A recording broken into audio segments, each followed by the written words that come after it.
Le mal du siècle, planter le décor. Le monde tourne de plus en plus vite, un carrousel d'exigences et de distractions nous emportant dans un tourbillon incessant.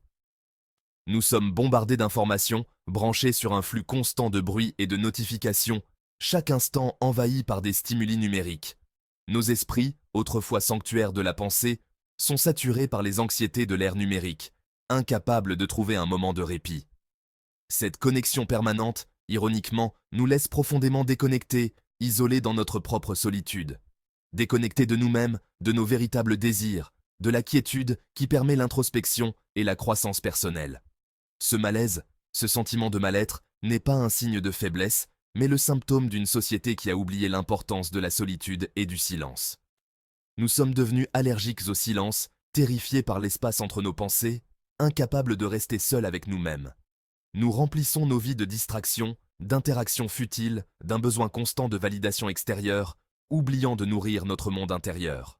Mais que se passe-t-il lorsque nous nous déconnectons, lorsque nous faisons taire le bruit, lorsque nous nous tournons vers l'intérieur?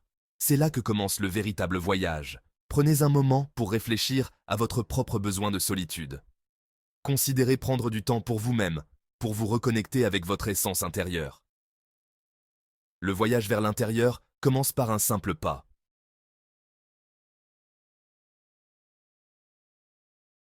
Un moment de réflexion. Un appel à la solitude, une invitation à se retrouver soi-même. Les bienfaits de la solitude ne sont pas seulement anecdotiques, ils sont profondément ancrés dans notre biologie et notre psychologie, offrant un refuge contre le tumulte quotidien. Des études ont montré que la solitude peut réduire le stress, améliorer la concentration et la créativité et favoriser l'intelligence émotionnelle, nous aidant à mieux comprendre nos émotions. En nous réservant du temps pour la solitude, nous permettons à notre esprit de vagabonder, de traiter les émotions, de créer de nouvelles connexions et de générer des idées innovantes, souvent inattendues. Cela ne veut pas dire que la solitude est une panacée, un remède miracle aux complexités de la condition humaine, mais elle offre un espace pour la croissance personnelle. Mais c'est un ingrédient essentiel, souvent négligé, dans la recette d'une vie riche et épanouissante, un élément clé pour notre bien-être. C'est dans les moments calmes de réflexion que nous gagnons en clarté, que nous trouvons le courage d'affronter nos peurs, que nous puisons dans nos plus profondes réserves de force et de résilience, nous permettant de nous reconnecter avec notre essence.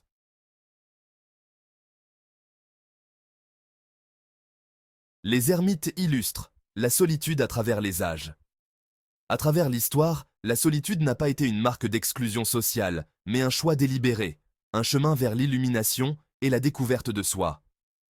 Des philosophes antiques cherchant la sagesse au sommet de montagnes reculées, aux artistes, trouvant l'inspiration dans la contemplation silencieuse, la solitude a toujours été une source de force et de créativité. La solitude a été une compagne constante de ceux qui ont osé penser différemment, défier le statu quo, créer des œuvres d'une beauté durable et d'une profonde perspicacité. Elle a permis à ces esprits brillants de se concentrer et de se connecter à des idées plus grandes. Prenons l'exemple du philosophe grec ancien, Diogène, qui vivait dans un tonneau, rejetant les biens matériels et les normes sociales, choisissant à la place une vie de simplicité et d'autosuffisance. Sa solitude était un acte de rébellion et de réflexion profonde. Ou encore les pères du désert, ces premiers ermites chrétiens qui se sont retirés dans le désert égyptien, recherchant l'illumination spirituelle par la solitude et la prière. Leur isolement était une quête de pureté et de connexion divine. Ces individus, loin d'être des reclus, étaient des pionniers de la pensée, leurs idées façonnant le cours de l'histoire. Leur solitude était une forge où se créaient des idées révolutionnaires et des visions du monde transformantes.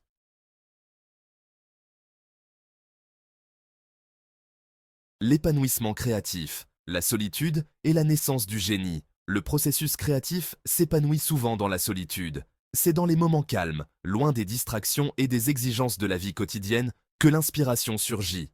Pensez à l'écrivain, plume à la main, perdu dans un monde de sa propre création, ou au peintre, pinceau glissant sur la toile, traduisant ses émotions sur une page blanche. Franz Kafka, le génie littéraire connu pour ses récits obsédants sur l'aliénation et l'angoisse existentielle, a dit « Il suffit d'être seul pour écrire vraiment seul ». Il avait compris que la vraie créativité exige un espace libre de toute influence extérieure, un espace où le subconscient peut errer librement, où les idées peuvent prendre forme sans jugement ni interruption.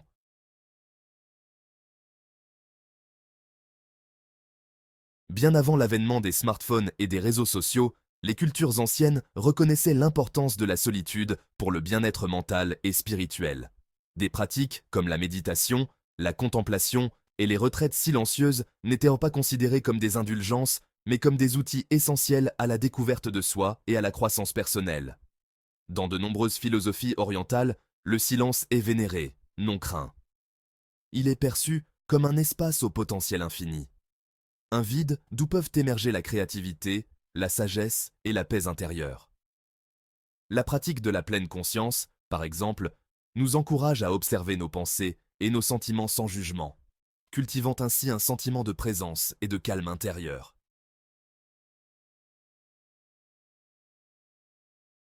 Dans un monde qui nous bombarde de stimuli extérieurs, la solitude offre un sanctuaire, un refuge pour nos âmes épuisées. C'est dans ces moments de contemplation silencieuse que nous pouvons enfin entendre nos propres pensées, libérés du bruit de la foule. Nous pouvons traiter nos émotions, réfléchir à nos expériences et en ressortir avec un sentiment renouvelé de clarté et de but. Imaginez une promenade solitaire dans la nature, le craquement des feuilles sous vos pieds, le vent qui murmure à travers les arbres. Vos sens sont en éveil et pourtant votre esprit est apaisé. Nul besoin de parler, aucune pression pour se conformer. Dans cet espace tranquille, vous pouvez simplement être.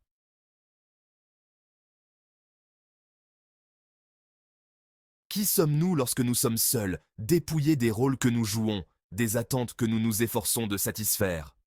La solitude offre un espace de découverte de soi, un voyage dans les profondeurs de notre être. Elle nous permet d'affronter nos peurs, nos insécurités, les parties de nous-mêmes que nous essayons peut-être de cacher au monde. Imaginez-vous assis dans une pièce calme, un carnet ouvert devant vous. Aucune distraction, aucune interruption. Vous commencez à écrire, déversant vos pensées et vos sentiments sur la page. Dans cet acte d'expression solitaire, vous découvrirez peut-être des rêves cachés, des passions oubliées, une nouvelle compréhension de vos propres forces et faiblesses.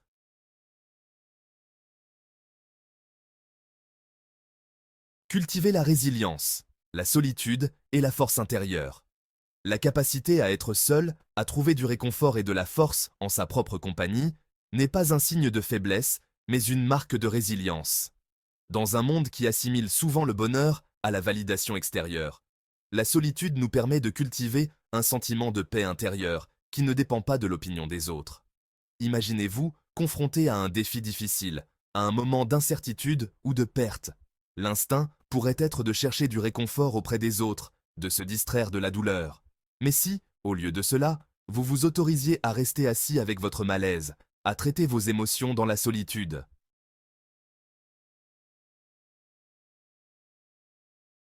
La déconnexion digitale, trouvez la liberté en se déconnectant. Le flot constant d'informations, le besoin d'être constamment connecté, peuvent de nous laisser épuisés et vidés, mentalement et physiquement. Se déconnecter, même pour une courte période, peut être une expérience libératrice et revitalisante. Imaginez-vous en train de mettre votre téléphone en mode avion, de fermer votre ordinateur portable et de vous éloigner du monde numérique. Au début, vous ressentirez peut-être un certain malaise, une vibration fantôme dans votre poche. Mais au fur et à mesure que les minutes se transforment en heures, un sentiment de calme et de sérénité vous envahit.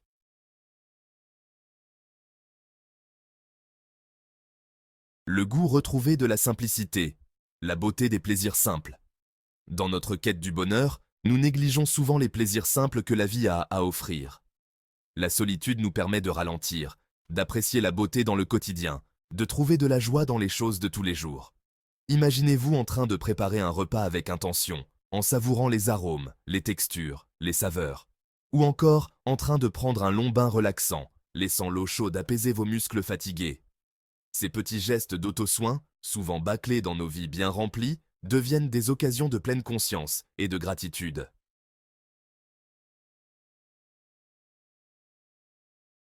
Le temps de la réflexion. Quantifier la valeur de la solitude.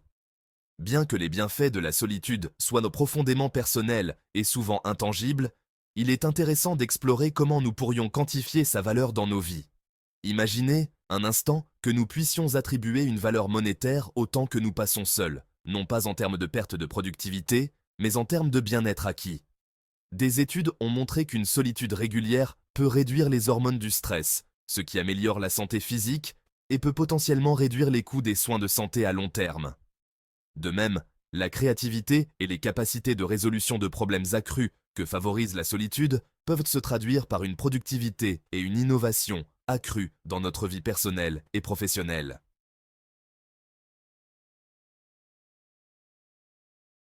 L'équilibre précaire, le spectre solitude-connexion sociale. S'ouvrir à la solitude ne signifie pas devenir un ermite ou se retirer complètement de la société. Il s'agit de trouver un équilibre, un juste milieu entre notre besoin de connexion et notre besoin de solitude. Chaque individu a un point unique sur ce spectre, et ce qui est ressenti comme régénérant pour une personne peut être ressenti comme isolant pour une autre. Imaginez une échelle, avec un engagement social constant à une extrémité et un isolement complet à l'autre. La plupart d'entre nous s'épanouissent de quelque part au milieu, ayant besoin d'une dose saine de connexion et de solitude pour se sentir équilibré et satisfait.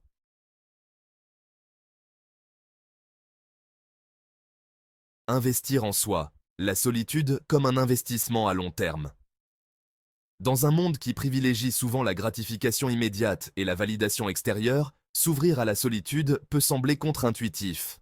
Cela demande de la patience, de la conscience de soi, et une volonté de sortir de la zone de confort de la stimulation constante. Cependant, les fruits de cet investissement en nous-mêmes sont profonds et durables. Tout comme nous investissons dans notre santé physique par l'exercice et la nutrition, et dans notre bien-être financier par l'épargne et la planification, nous devons également investir dans notre bien-être mental et émotionnel. La solitude, en ce sens, devient une forme de soin personnel, une façon de nourrir notre paysage intérieur et de cultiver un profond sentiment de paix et de contentement.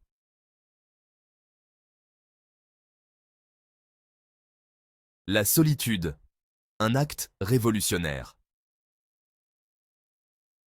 Dans un monde saturé de bruit et de distractions, choisir la solitude peut sembler être un acte radical. Il faut un effort conscient pour se déconnecter du flot incessant d'informations, pour résister à la pression de se conformer, pour embrasser la quiétude qui permet l'introspection et la découverte de soi. Pourtant, c'est précisément dans cet acte de résistance que nous trouvons la vraie liberté. La liberté de la tyrannie de l'urgence, du besoin de validation extérieure, de la peur de passer à côté de quelque chose. Dans la solitude, nous reprenons possession de notre temps, de notre attention, de nous-mêmes.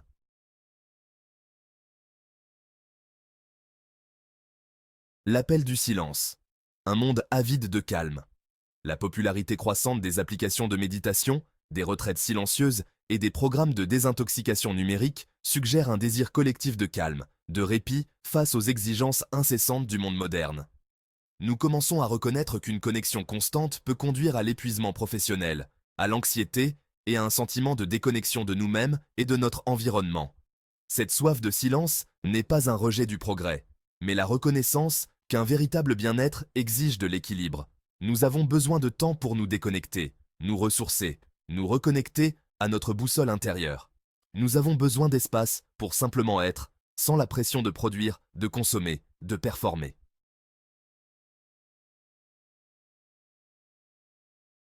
Vers une vie plus consciente, s'ouvrir à la puissance de la solitude. Comme nous l'avons vu tout au long de cette vidéo, la solitude n'est pas simplement l'absence de compagnie, mais une expérience riche et enrichissante qui nourrit notre esprit, notre corps et notre âme. C'est une source de force, de créativité et d'une profonde paix intérieure. En nous ouvrant à la solitude, nous nous engageons dans un voyage de découverte de soi, révélant des talents cachés, affrontant nos peurs et cultivant un profond sentiment de gratitude pour les dons simples de la vie. Nous apprenons à écouter les murmures de notre âme, à faire confiance à notre intuition et à vivre avec plus d'intention et de but. Si vous avez apprécié cette vidéo, n'oubliez pas de vous abonner, de liker et de partager. Merci de votre soutien.